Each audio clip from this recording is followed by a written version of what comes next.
but and I saw things like from Axios.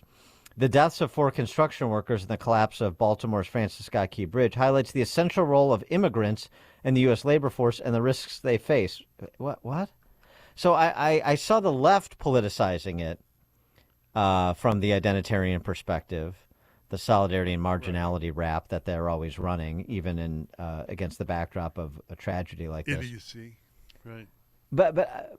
So I'm a little confused as to this exchange between Baltimore's BLM Brandon, that would be Brandon Scott, and Joy Reid on MSNBC talking about the bridge collapse and DEI died. Did somebody say the bridge collapsed because of diversity, equity, and inclusion?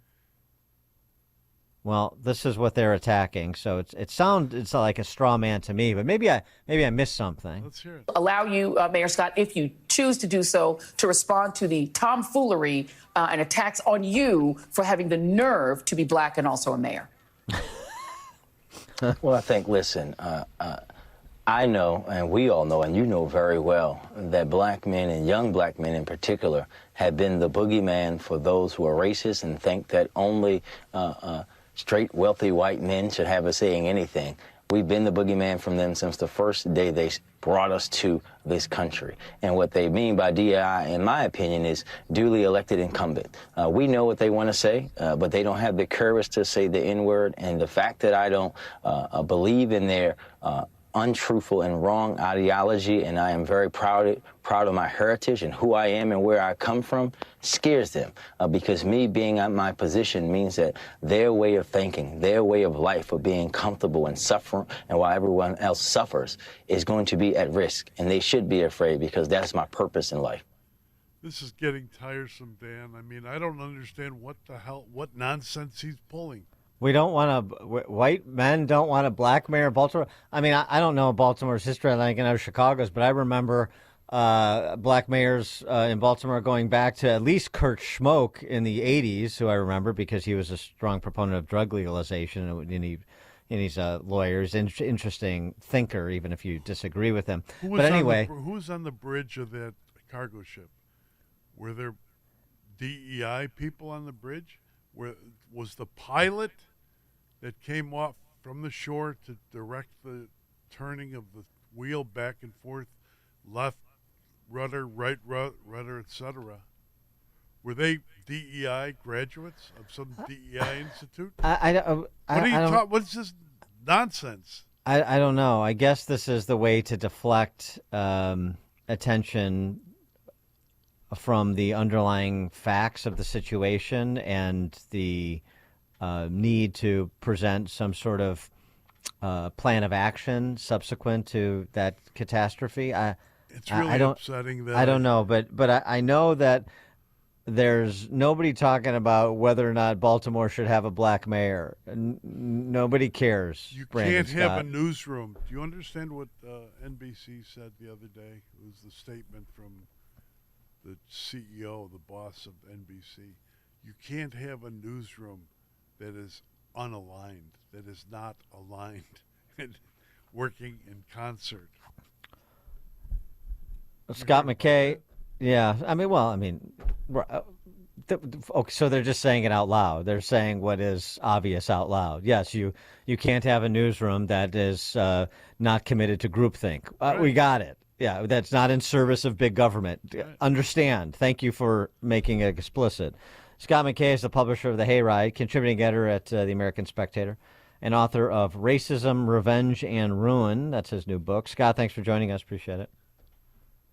Thank you very much, Dan. I actually have to correct you. They gave me a promotion at the American Spectator. I am now senior editor at the American Spectator, I'll have you know. My sincerest apologies.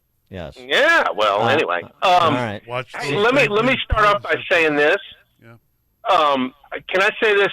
I am not afraid of Brandon Scott. And there's a reason I'm not afraid of Brandon Scott. It's because I choose not to live in Baltimore. So whatever Brandon Scott thinks is threatening to me about himself, he's wrong. I don't care about Brandon Scott, and I don't care about Baltimore. Now, the closing of Baltimore's port as a result of this ship hitting that bridge stanchion and knocking it down, that port's going to be closed for a year. It's going to create some supply chain problems in a couple of industries, strategic industries, I'll say, which makes the most interesting thing about that disaster. Its cause. Is this a pure accident, or did somebody execute a pretty brilliant piece of asymmetrical warfare? So there's that. But race has nothing to do with that issue. None. Okay? And the fact that NBC News, which is not a news organ, it's a propaganda shop for the Democrat Party, which is why you can't have even, a rhino establishment type like Ronna McDaniel working there. This is what's going on. Joy Reid brings out the mayor of Baltimore and then asks him questions about race when his port has shut down and his city's economy is going to die over the next year and change before all this stuff gets cleaned up. Like, that's what he needs to be talking about, is how are we going to survive as a city when pretty much the only industry of value left in Baltimore, which is the port, is now dead for the time being. And he doesn't have an answer for that. So instead we talk about race. Yeah, you still have the Baltimore Orioles, so you have that going for you. The Ravens, at the risk of going down this rabbit hole, I mean, have you seen any evidence that would lend one to think that this was anything other than an accident? Particularly when we do have some evidence of this electrical failure, and we have the Mayday call that shut down the bridge to traffic, so there were fewer cars than otherwise might have been, and so forth. Yeah, well, Laura Logan had a report, I guess, yesterday or the day before. Yeah. I don't know how much I put into that. We don't know anything at this point, so I'm not making assumptions one way or the other. Right. I will say that were it not to be an accident, somebody pulled off a monster piece of asymmetrical warfare, just because that is a very significant economic and industrial setback for the United States to have that bridge drop into that harbor. Now, it could very well be an accident, and I'm not judging one way or the other. I'm keeping my mind open as to what facts and developments do come out on this deal. Well, what comes out of the Port of Baltimore? I mean, in terms of goods, is it mainly farm equipment? What comes out? There, I think the farm equipment was one of the things I saw, but there's a bunch of different. There's a lot of chemical plants in that area, and all that stuff runs out of the Port of Baltimore. Mm-hmm. So you're going to have some disruptions in some of those industries as well. I wish I had the list in front of me, but somebody somewhere had done that, and it was pretty signitigant.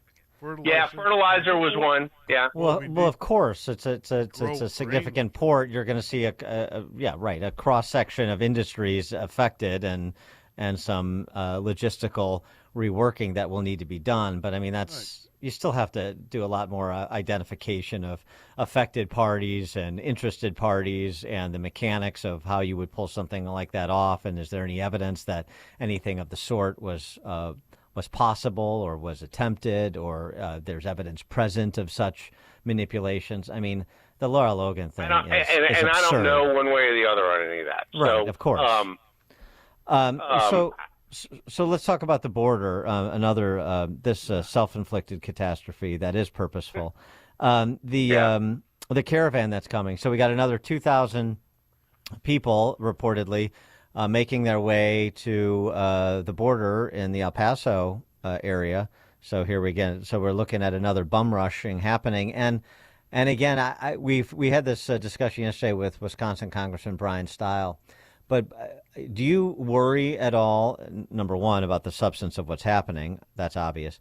But that Republicans, when they refuse as a caucus, I'm not just putting this on Speaker Johnson, but as a caucus to say this, if we're going to call this an invasion, then we have to use everything in our power to stop it. And that means we're not going to be signing on to any minibus $1.2 trillion spending bills. Do they have some exposure here in terms of backlash against the Republican Party for not doing everything it could, even if you're going to ascribe primary responsibility to Biden? I think that Johnson in particular is in a trick bag here because he does not have enough votes to stop this stuff. In other words, he didn't have enough votes in his caucus to make a majority or much of one to begin with.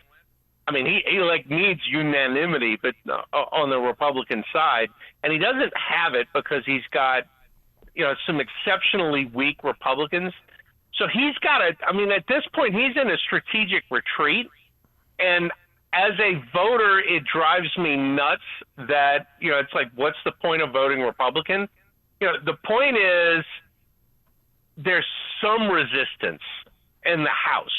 There's very little in the Senate because Mitch McConnell couldn't care less about the border. He cares about the military-industrial complex, and funding Ukraine is a means of funding the military-industrial complex. And so you don't have any focus from the party at all right now on the border, or at least not to the extent that you need to. The only fix is more Republicans, and yet they can't earn more Republicans by the actions of the ones that are there. So there's the trick bag, and I don't know how you fix that other than, you have to win elections. But the difference between Republican voters and Democrat voters is Republican voters would like the Republican Party to earn electoral success.